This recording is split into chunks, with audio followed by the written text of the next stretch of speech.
Okay, I need you to sit right here. Right there.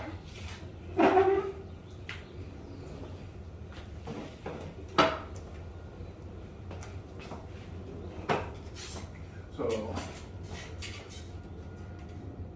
some of the questions I've been getting on some of the sites and stuff like that is, how does one basically lose weight and stuff like that?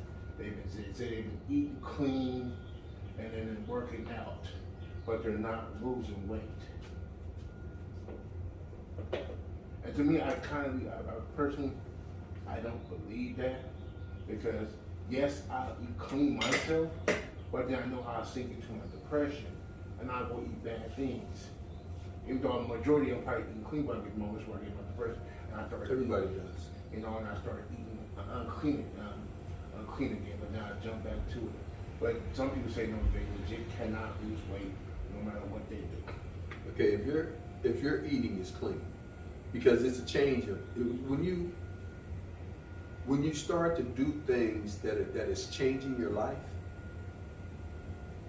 then what you call it is a change of lifestyle. You know, because sometimes you can change your lifestyle on what you do. Sometimes you can change your lifestyle on what you wear. Sometimes you can change your lifestyle on where you live. You know what I mean? You can change your lifestyle very easily, but the hardest part about changing your lifestyle is understanding each step that you have to take. You know, it's hard because you have to go through it in order to understand it. You know, and that's the hard part. But does muscle weigh more than fat? From what I was told, muscle does more than fat. Does muscle burn fat? Muscle burn fat. Mm-hmm. I don't know. Yeah. The more muscle you have, the more fat you'll burn. Okay. Okay. A lot of times, individuals don't find what works for them because they're just doing one part of the picture, you know? Like a lot of times it's just eating clean. The only individuals that I've seen drop weight drastically are bodybuilders. And those are called bodybuilding diets. Or you can say a bodybuilding change of lifestyle, you know, whichever one you want to do it. But in 12 weeks, how are these guys able to go from 240 all the way down to 220, 210, 205? Yeah, how? It's a very strict diet. And you can't stay on it forever because it does things, especially to women. It does things, for women, they lose their periods, you know, and everything. They start, sometimes it can lead to depression and everything from eating that way because it's real hard. You know, it's a hard way of eating because of the strenuousness that you put on your body and yourself mentally. So it sounds like keto. No, keto's better than these type of diets. Keto allows you to eat certain things. These type of diets take a lot away from you. Now, you can use keto as an example. You can. You know, it's very easy. But we're not using it as far as how you're going to eat. It will be used as far as the discipline that you need. You know, because you need a lot of discipline. But always remember, muscle burns fat. So it just depends on what are you doing to obtain your muscle. So you can eat real good and everything, you drop weight, you drop this, but have you ever noticed when somebody loses a lot of weight, a lot of times the elasticity is not there and they have a little apron and everything like that? Yeah. Okay? You gotta start developing muscle at the same time. Now, some situations you just can't, you know, somebody came and dropped 100 pounds or 200 pounds and they have what we call an apron. A lot of times you can't do anything about that. But I'm talking about the individuals who don't lose a lot of weight. Like, what I mean by a lot of weight is 100, 200 pounds. What I mean by just a little weight is like 50, 40, you know? Yeah. So if you're not building up muscle, you're not building up any elasticity or anything like that, and you're just eating a certain way to lose body fat and everything like that, things change. And what I mean by that is, okay, there's a change in the society, there's a change in the water that we drink, there's a change in the food that we eat. Everything is poisoned and everything like that. So a lot of times we may be taking in foods that don't digest very well in our system because of everything that's been added to it. Okay. The one thing that you can always go on is this. Muscle not only weighs more than fat, but it burns fat. So it's all about developing more muscle. That's all. If you take a woman who's dropping 40 pounds, let's say, right? And as she's dropping this 40 pounds, at first, when she first started out, it were easy workouts. But all of a sudden, she became Wonder Woman. Do you know what's going to happen to her body? Because now, mentally, she's confident. Physically, she's rolling. She's going through her workouts, going up in weight when she feels stronger and everything like that. So what she's doing is she's attacking her body. After that, the key is to let it rest. Always, when you have, like, okay, the workout that we had yesterday, that was a very, very intense workout. Yes. And so today, my body was like, okay, boy, you tired. You beat up and everything. Do you have more strength to roll? Yeah. Yeah. I got more energy. I got a lot more energy. That's not the problem.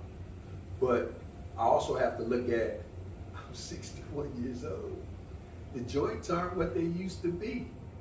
But as long as I keep adding muscle, I'm going to achieve everything that I need to achieve. Like today's workout, am I going to hit it? I'm going to hit it. I'm seriously going to hit this workout. Seriously. Look at that. Seriously. I am. Mm-hmm. You know? But for me, what I'm trying to do is gain more muscle on top of muscle. Because I know as I get older, even older, I'll still be able to burn body fat. If I'm still able to burn body fat as I get older, I'm going to be more healthier. That's if no unforeseen situations, appear. As long as I don't have any unforeseen situations that I can't see and say, okay, I didn't know this was going to happen to me. So I got to put the brakes on and I got to take care of this situation. But as soon as I finish, what I always do, I always come back to my baby. I always come back to my baby. That's why it was so important to have my own situation, It's important because at any given time, my body, as you age, something can happen. Remember what I was telling you about the hit and miss situation. I started to get my body back together and all of a sudden, boom, something happened. Okay, I started to get my body back together, boom, something happened. But my main goal is muscle on top of muscle. And some people may say, well, dang, dog, you getting big for 61 and everything like that. Yeah, I'm 280 some odd pounds. But in my mind, I'm 240 already. In my mind. When I train, I don't train like the average person. I don't. Okay. I don't. And when I train, I'm strictly trying to make more muscle. The more muscle you have, the more body fat you burn. Now, how do I eat? Well, I eat like a bird. I like egg sandwiches. My carbs are coming from the bread. My protein's coming from the eggs and everything like that. I like oatmeal and those little turkey sausages, the lean ones. I like those. Every now and then, I'll have some shrimp fettuccine, something like that. I got to cook some for me and my son here real quick because he loves it too. But do I eat it every week? No. Do I eat it every month? No. Do I eat it every 6 months? No. Do I eat it maybe once a year? Now we're on target. You can do everything in moderation and get away with it. But we always come back to the same thing. Build muscle. You want to build that type of muscle that can sustain the test of time. And if you do that, then you're always going to work out, think about what I had to do if I was working out from 12 and I'm still working out now. Do you think I didn't go through some problems? But the thing that kept me centered was this. You know, I was not, man, I got so many boys that passed away from running the streets and everything like that. That wasn't my thing. I didn't want to run the streets. Come 6 o'clock, I was in the gym. I was there from 6 to about 8. And it seemed like every single day. But that was something that I had to do for me, because I always asked myself, after I got through playing football and everything and the injuries started to mount, what could I possibly do for the rest of my life that's going to sustain me? And it went right back to this. This has been the one prevalent thing in my whole life. My life can be wacky in this area and wacky in that area. It's not wacky here. It's never wacky here. Never. And in the process, I learned more things. You know, it's just like, I'm pretty sure you were like everybody else. CrossFit, oh. That didn't even cross my mind like that. It didn't hit me like that. I was like, what did they do? Oh, he took circuit training in giant sets and they put it into this workout called CrossFit, and they implement different lifting styles into this. That's all CrossFit is. You know, my father used to say something a long time ago. He said, son, what you doing now? It's already been done. There's no switching the game up. That's just like, okay, the method that I came up with called triple supers, right? It's still old school. It's still old school. I can't change that because the basics are the old school. Those are the basics to all training now. That's why I don't understand why these young cats don't learn the old stuff. Because I point them in that direction all the time. I say, learn the advanced training principles. Learn the advanced training principles. Because I think that because a lot of young boys around my age and younger and something like that, they're looking to create something new instead of wanting to deal with something that's old. They feel like it's outdated. I mean, you brought up, I think it was yesterday conversation, you talking to your nephew, and you're like, oh man, you old, this and that. Like, no, just because something is old don't mean that it's outdated at all. You just don't want to do it at the end of the day, but then you end up doing it later on in life and stuff like that, which just happened to me and stuff like that. A few things that I learned that from my mother that was, that you're still using. Yeah, that was also like, well, I ain't gonna never use it, but now I'm using it. So again, what you're doing now, it's already been done. Everything. Because once the style is created by someone, I mean the real style. I'm not talking about, okay, everybody knows how to deadlift. Everybody understands power cleans. Everybody understands clean and jerks. Everybody understands military presses. Everybody understands bench press. Everybody understands incline press. You see what I'm saying? yes, Those are all basic movements that are still being used to this day. Now, if you implement the training principles into the basic movements, okay, now we talking about something. And you had an example yesterday. What we did yesterday was all old school. yeah. There was nothing new about what I showed you yesterday, except pain. That was about it. There's a lot of pain. Pain in that you use the system to go up and back down. Mm-hmm. You did both. Okay, but what's the most important part of it? The pain. And gaining more muscle. Okay, yeah. Because there's no way you can do a workout like that and not gain more muscle. Yeah, definitely. It's impossible. Yeah. It's impossible. My arms were hard as rock yesterday. This right here, I was like, everything did pop, pop, pop, pop, pop. Yeah. I might gotta call it in.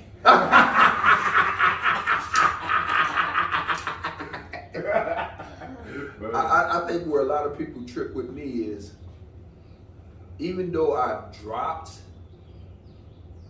some weight that I use, what I use is still heavy. Yeah. So take a look at that and think about me 6 years ago. 7, let's say 7, at 54. Yeah, I mean, the pictures I've seen of you and everything and stuff like that, I'm like, man. Like, And you haven't even seen the workouts. I got the workouts on my phone yet. You know, some of my workouts that I used to do. You know what I mean? How many times you gonna find a 54-year-old curling 100-pound dumbbells? you're not gonna really see it when you do see it. Like I said, that's why it's gonna say that you are a diamond in the rough, because you're not going to see that. So it's like, you know what you're doing, but for people to like not ask you questions is memorizing me. So I want to learn. I want to get to where I need to get in life, you know, use that knowledge. Well, a lot of people aren't like you. You know what I mean? They're not hungry. You know, I call your generation the microwave generation. You just want everything fast. That's all. But I also admire your generation for the power that you have. You know, and how when something needs to be done. Oh yeah. The only thing that's a problem now, don't have the right leaders. You know, and you don't want to listen to nobody old because you feel like they're outdated. When in essence, what you're doing now has already been done. It was called the Civil Rights Movement back then. Yeah. But still, what you're doing now has already been done. There's no difference, Ton. Yeah, you're right. There's no difference. Even though people may say old school is outdated, what you just did yesterday, is it outdated? How many times have you seen it done like that?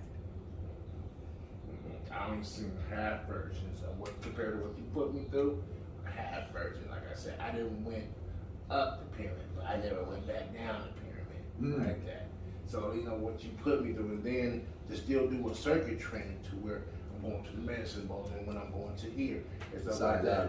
Yeah, you know, I probably had the strength to do. I had the strength to do the shrugs, but I wanted to be able to complete.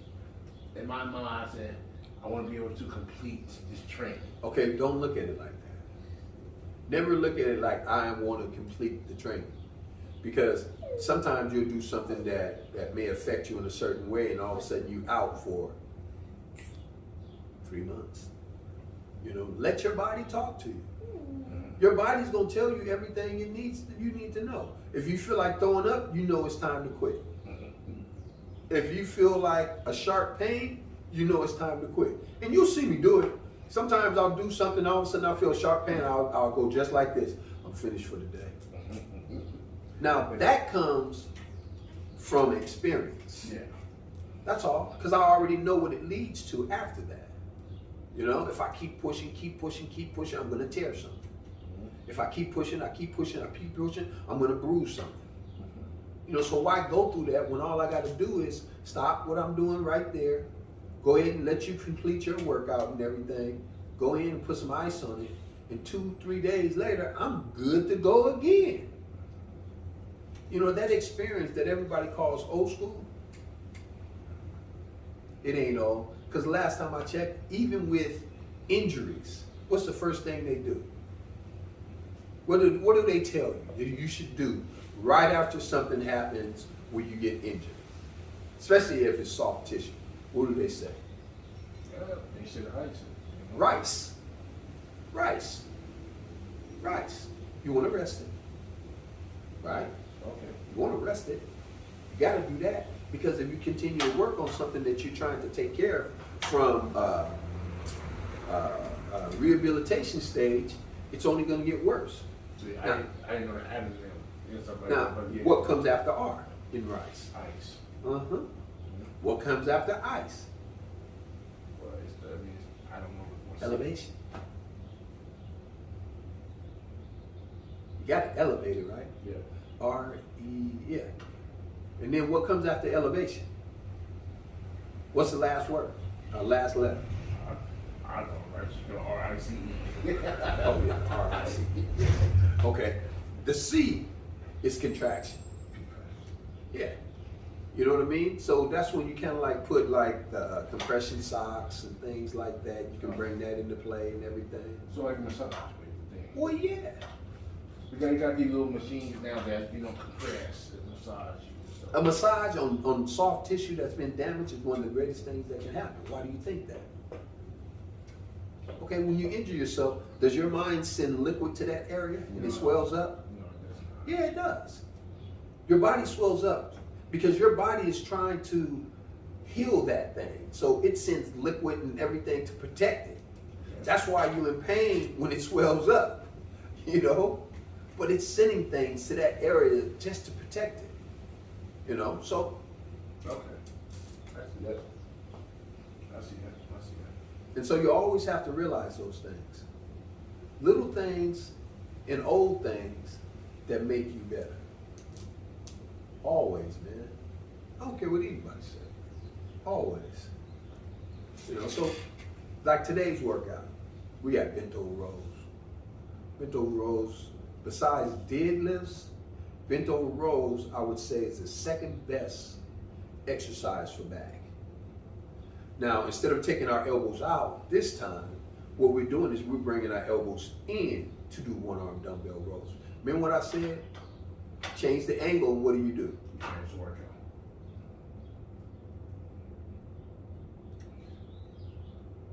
So is it gonna be like this, basically? Straight up and down, with the palms facing you, as opposed to being away. Okay. Okay, then we're gonna come over here and we're going straight arm pull downs. Okay. You know, that's an old school movement that hits the lats like there's no more. Then after that pull down, straight arm pull down, we're gonna go incline seated row.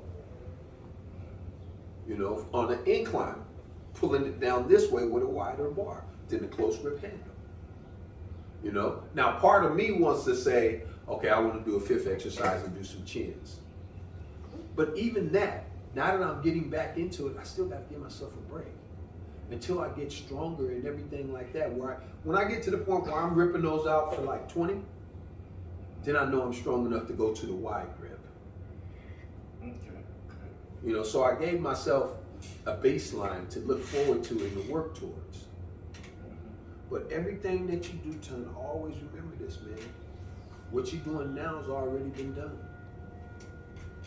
If let's say you were my son, right? And you had been doing calisthenics, you know, Pop told you, look, I want you to do 100 push-ups, 100 sit-ups, and 100 air squats every single day, but you got to build up to it first. So let's first start off with 25, 25, 25, right? Now you did these over the years, you knocking out them 100, like, I mean, you knocking it out, like, bam, bam, bam. You know, I come in there in 5 minutes, you got it done. You know, you moving like that. So all of a sudden you hit, let's say 13, 14, right? And you come to me and say, okay, Dad, you said by the time I reach 13, 14, I'll be ready to lift weights.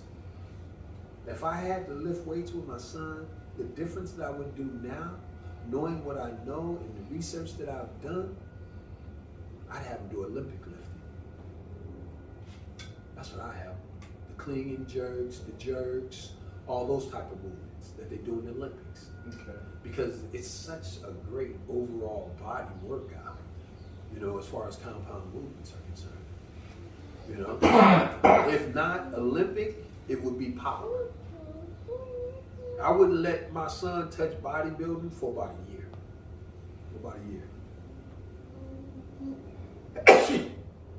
And then after that year's up, I go ahead and we go right to isolation movements with bodybuilding movements.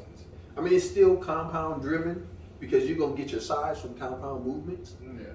But those isolations clean up the muscles real nice, boy. Real nice, you know? So yeah, you know, there's all kinds of ways to lift, but you have to go back to what's gonna work best. And even me, if I had to do it all over again, I wouldn't have started bodybuilding and powerlifting right off the bat. I would have started Olympic lifting. I would have went to an Olympic lifting club and I would go to the guy who does like clinging jerks real good, and I say, you know, can I train with you? You know, because I want to learn how to do clinging jerks like you do it. And he'd break it down to me. He said, okay, this is what I want you to do first. He'd take me over. He'd probably say, okay, I want you to put the bar, roll the bar over onto your top shelf, which is your collarbone, elbows up, holding the bar back. See, I can't do it now. My elbows are all, shoulders all screwed up and everything like that. I can't even straighten out my arm all the way and everything because of the damage that I've done. But once you get that pop, you got to go into the drop at the same time. At the same time that you're popping it up, you got to drop it down too to catch the weight. Because as you get heavier, it's not going to be about just standing up and just picking that weight and bringing it up to that level and then squatting down. So he probably tells me, this is how I want you to squat from now on. So he puts me in a position. He says, before you do anything, warm up. Then I want you to start off with nothing but front squats, but not with the bar across your collar and you holding it up like so, but in the clean and jerk style. So once he teaches me that, then he's got to teach me how to turn, how to pop the bar, right? So I got the squats down, so he teaches me how to pop, pop, pop. Okay, after he taught me how to pop and everything like that, he's got to bring it all together and say, okay, I want you popping and dropping. Then after that, he's got to teach me how to come out of that hole real fast. That's why the front squats was so important at first. He's got to teach me how to come out of that hole and drive the weight up. Clean and jerk. That, to me, is the hardest exercise there is. There's no harder exercise in lifting besides the clean and jerk. So those are just things that I look at now and say to myself, dang, I wish I would have did it this way. I wish I would have started doing this as opposed to doing this. And don't get me wrong, I made progress very fast because I had that type of mentality that like, I'm dogging everybody.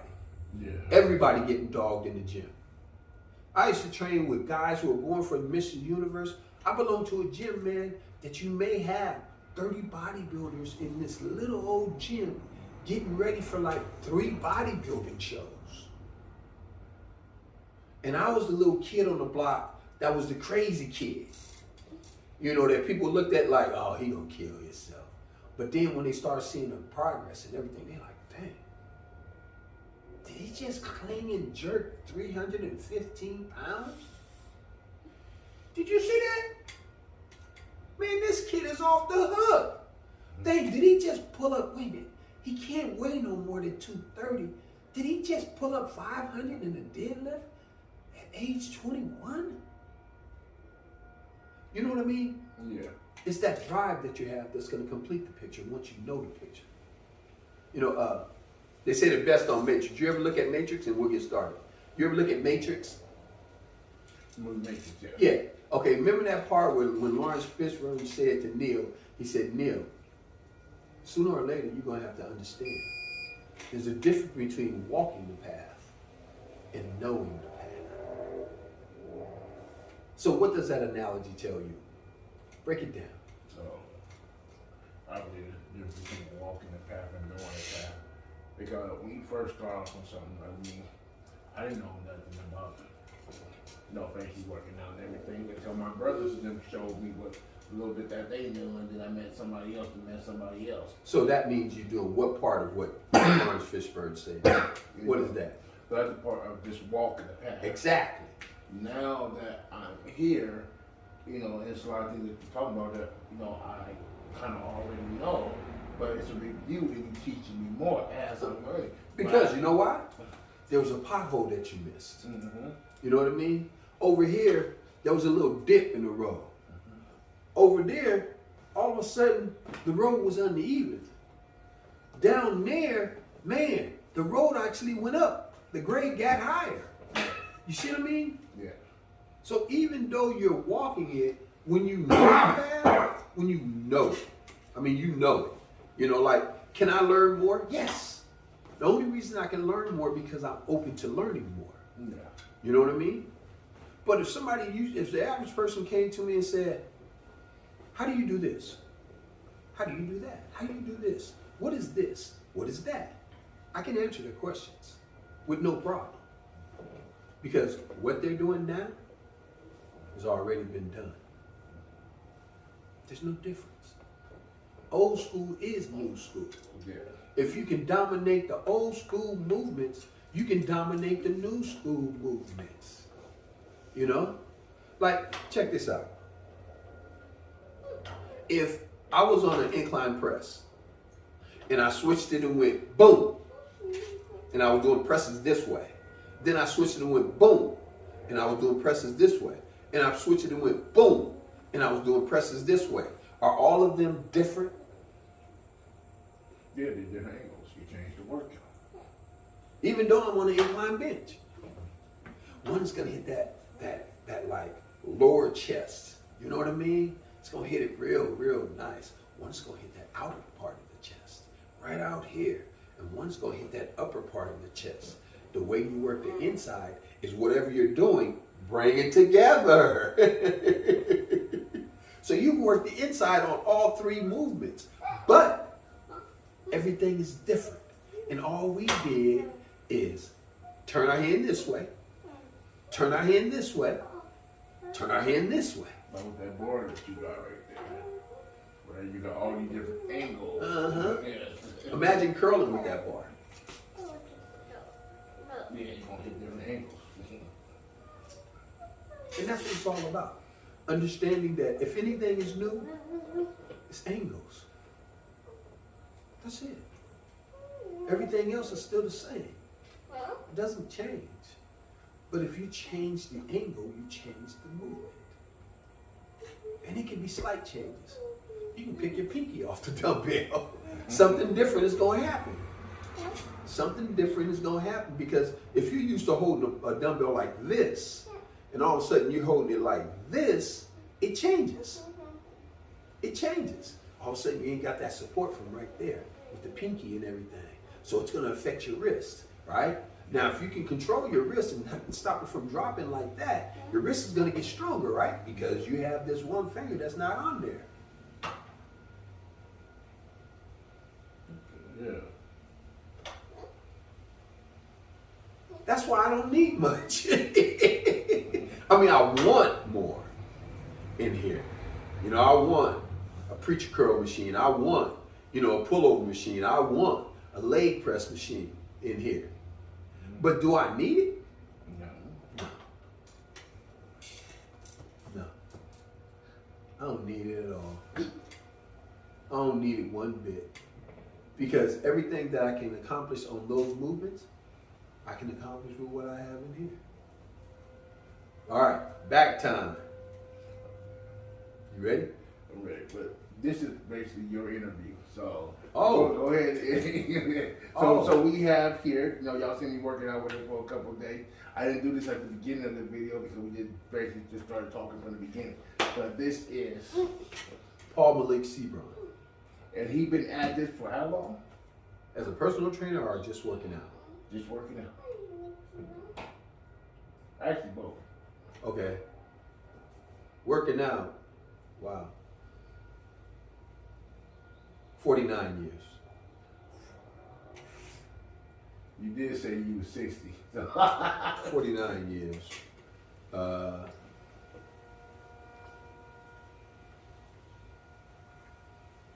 Personal trainer. I started at 83 as a personal trainer. Then you started out where? Oakland? Oh, SF. I'm Frisco born. Frisco born. I'm Frisco born. I love my city. So I was already working out before I started personal training. So I've been personal training 83, 93, 2003, 2013. So almost 40 years. Almost 40 years as a personal trainer. It'll be 40 years in 2003. So I'm at 39 years right now as a personal trainer. Nice. And like I said, I love sucking up knowledge. I love when people have something new or they may think it's new. And they come to me with, hey, I'm a willing participant. I'm gonna sit there like a little kid in the candy store and I'm listening, And, I used to always see, personal trainers using all these medical terms and everything like that. And I asked myself, I said, who's gonna understand all that? The average person's not gonna understand all that. And that's when, instead of me talking and using medical terminology, I broke it down for my clients so they can understand. I'd even use analogies that they're familiar with from their lifestyle to explain things. When you're able to do that, I don't care what type of trainer you are. People don't want to know what you know. They want to know that you care. That's why some people may say having the experience is the most important thing. No. Having the experience is not the most important thing. Having empathy is the most important thing. To be able to see where that person's problem is. To care for what they're going through and understand it for what it is. To be able to implement their goal into the workout and explain to them that the way I'm going to motivate you is with your goal. That's how I'm going to motivate you. I'm not going to motivate you by just hollering at you and everything like that. No. The only time you see me motivating at a high level is when I got somebody and we training together and we moving. We moving. We moving. Because we can't afford to slow it down because we're trying to move at a pace. If you look at it, when we work out, it's not only physically that we're doing it, but it's cardiovascularly that we're doing it too. So our cardiovascular system is working when we're training. We're not like, okay, do a set, sit there for 5 hours, do another set, sit there for 5 hours, do another set, sit there for 5 hours. Last time I checked, after you finish the set, are you going like this?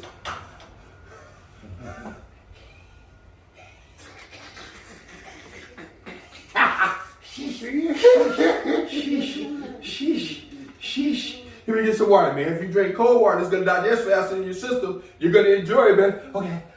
Am I right or wrong? Why you do me like that? You're right. Am I lying? You ain't lying. I'm the same way when I finish. I'm not telling you nothing new. Yeah. I go through the same thing that you go through. It's not different. It's not different at all. I hurt just like you hurt. What did I say yesterday after the workout? Tell her, sure you want to work out tomorrow? Oh yeah, I'll be ready. I'm ready to go. Big ride, yeah. Oh yeah. I'm like, dang. Now we up in the big leagues, taking our turn at best. You, me, baby. You know what I mean? Yeah. You know, I'm 61 years old. You think I didn't feel that yesterday? I didn't feel like you felt that. I felt it. I did a drop from 275. You think I wasn't in pain? Well, what happened? I thought you were more worried about me. I was. When it's your turn, I worry about you. When it's my turn, I worry about me. Remember the road. There's a difference between knowing and walking. Yes. There's a difference. I can shut it off, shut it on. That's why I'm still learning. That's why I can sit down and I can be like this. Because everybody's Obi-Wan Kenobi. Everybody is. I can learn from Dylan. I can. If I see Dylan doing something and I look at it and I think about, wow, okay, if I turn the bench around a little bit, put my body in the same angle that Dylan's is, dang, I'm going to be able to work some sit-ups. Oh, man, that's good. Thank you, Dylan. I appreciate it. You know? Yeah. You can learn from anybody, Tom. So never close yourself off to anybody. I've learned from women. I've learned from men. I've learned from little kids. I've learned from teachers. I've learned from psychiatrists. I've learned. And I continue to learn because I refuse to shut myself off. Another thing, have you ever noticed how I am around individuals who may be half my age or even less than that? You ever seen? In other words, do I act like, okay, I'm your elder. You have to respect me. You're not going to learn nothing that way. You're not. It ain't got nothing to do with respect. It's got everything to do with being open. Yeah. Respect is something you earn, not something that you're given. I'm not, and see, when you don't try to earn it, and you just try to stay open, you usually end up with it. Yeah. Not because you're going for it, not because I'm trying to do something that you're not trying to do. No, that's not it at all. But because we can sit down and do what? Chop it up. Kick back, enjoy each other's company and everything like that. The things that you went through, I went through some of those things too, you know, and everything like that. Could have been just a little different with you was running with gangs, right? Yeah. With me, I'll pistol whip you. I enjoyed that. It was just something that I came to be known for. You know, now most of the time I was cool. They called me Chill Malik. Malik always chill. Probably because all that, you know. But always chilled.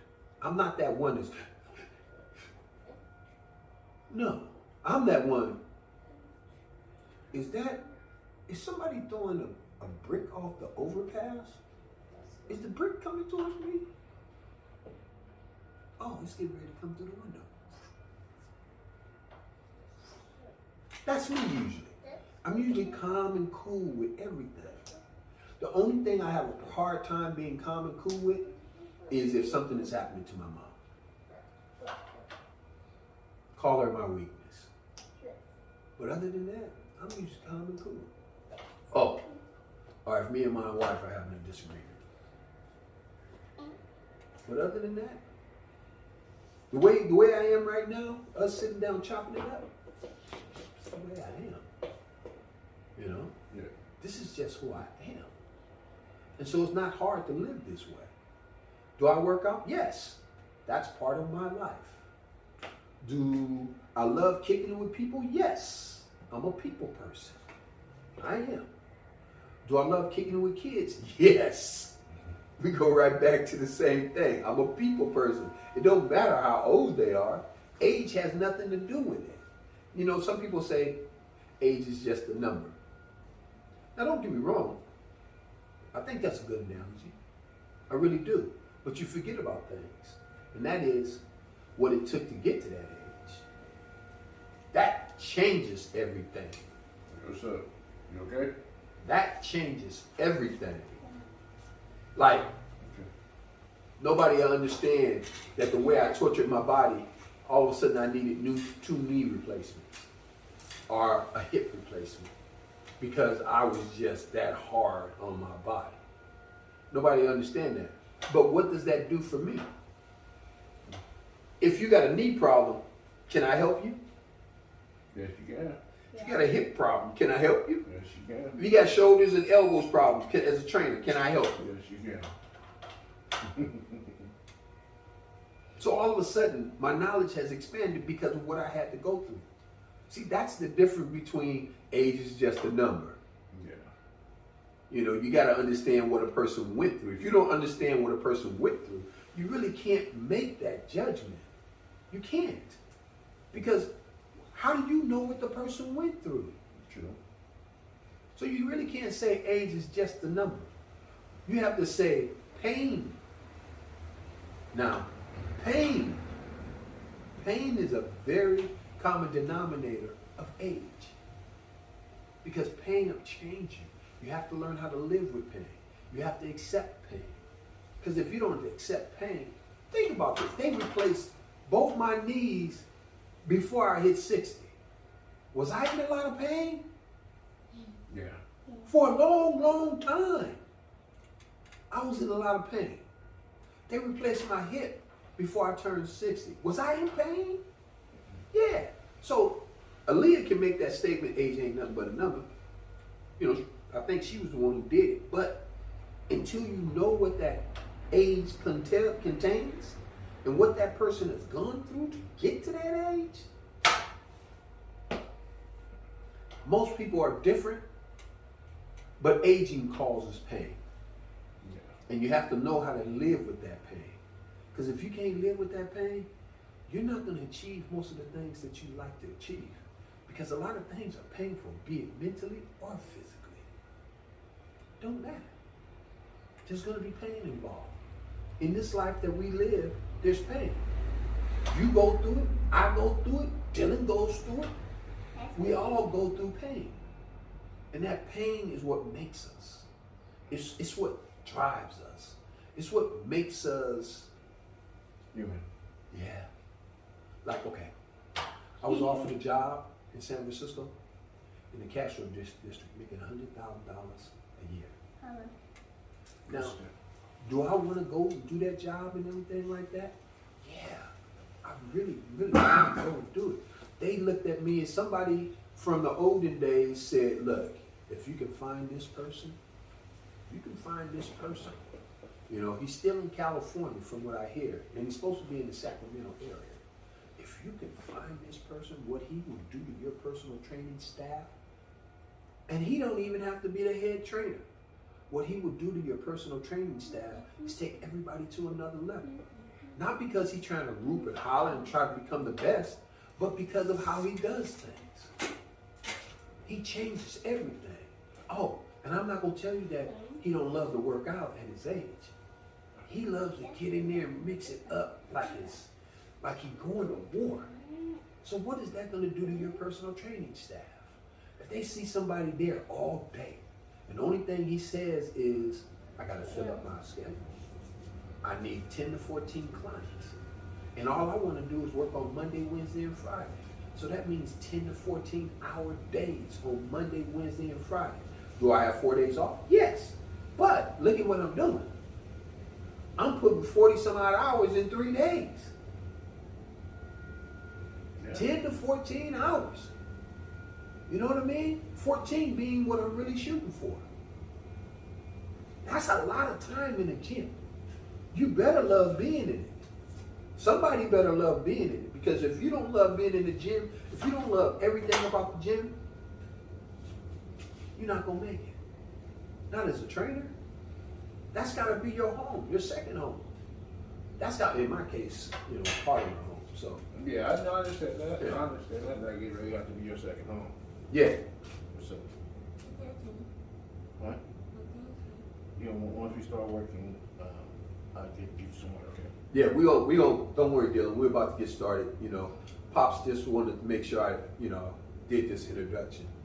Give me a little more minute, okay? And really, to tell you the truth, I need more time to do it. You know, because we haven't really went into my story. You know? Yeah, we could break this up. Yeah, stuff part like 1, part 2, part 3, you know, and everything like that. Mm-hmm. You know, but what I went through has made me into this person too. Because you got to realize I was a 3-sport athlete. I was that cat that in baseball everybody was like, damn. Football everybody was like, you're violent. Basketball they was like, oh, here, bully point guard. The way they would compare, you would compare me to Chris Paul. Yeah, I understand that feeling. That's what you would compare me to. Yeah. Because I was fast, I could shoot, and I love to dominate people. You know, I love to sit back and talk in their ear, like, you know you're not going to score nothing. Last time I heard you were scoring 18 points a game. If you get over 10, I got $10 in my pocket. I can give that to you. You got to get over 10, though. You're not going to get over 10. The only way you get over 10 is if somebody else is guarding. That's me. I'm going to will myself to take your will. And I got a whole game to do it in. In football, you know what my running back coach taught me? He said, look, last time I checked, I was actually 6 feet at that time too. Last time I checked, you 6 feet, you in high school, and you weigh 218 pounds doing a 4.440. Which a 4.440 in the 70s was like, wasn't a lot of people doing 4.4s in the 70s. Because it was more on talent as opposed to work. Yeah. You know what I mean? It was a natural thing, even though I worked. I worked on sprinting in dirt, boots, and everything. But the point that I'm trying to make is this. He told me, he said, look, I'm going to give you a remedy that's going to allow you to gain all kinds of yardage. He said, in the first half, I want you to run everybody over. If you can miss a beat and run over their coach on the sideline, run over their coach on the sideline too. I want you to run over everybody. By the end of the game, or the end of the first half, I want you to tell me how everybody on that football field smells at each position. That's what I need to hear from you. He said, but guess what I want you to do in the second half? I said, what, coach? I want you to dance like you dance when you listen to some good music. We out in practice, you all of a sudden, hey, and everybody else looking at you like you crazy because it's 100 some odd degrees and you dancing in the heat and it looks good. I want you to dance. Because every single time they come up to tap you, guess what they're going to do? I said, what, coach? They're going to close their eyes because you done ran them over and they don't want to feel that right now. And all of a sudden you did, boop, boop, go. You left them going like this. When he told me that, I was like, wow. Psychological warfare. The art of war. That's basically what he was telling me. Yeah. This is the art of war in your case. This is what you can do. And in baseball, I talk so much trash. I go up to the plate, I look at a pitcher and I say, I get a hit, that's a triple. You hit me, that's a triple. If I get a double, that's a triple. If I'm on third base, don't doubt that I'm not coming home. The only thing you should do is warn your catcher because I'm running them over. I talk so much mess. I'd be on first base. I look at a pitcher and I say, what pitch you want me to go on? Remember, psychological warfare. Remember? The art of war. If I'm getting in the pitcher's head, what is that allowing the next batter? The next batter, for him to be able to hit. More opportunities to hit. Yeah. Because if the pitcher's mind is off kill any type of way, he's out of his game. And don't let me get to third. Oh my goodness. Where he can really see me if he's a right-hander, like he can see me right there. I'm going to try to torture him to the best of my ability. And then when I cross home plate, guess what I'm going to do? I told you, keep going. Because psychologically, his game is shot. Yeah. Kids don't do that now. They talk. You can't guard me. You can't guard me. Okay, tell him why he can't guard you. Break it down for him because it's going to make him think. If he's thinking, he's not playing naturally. Because the best way to play football, baseball, or basketball is to flow. If you're flowing, you're not thinking. You're just letting your body play.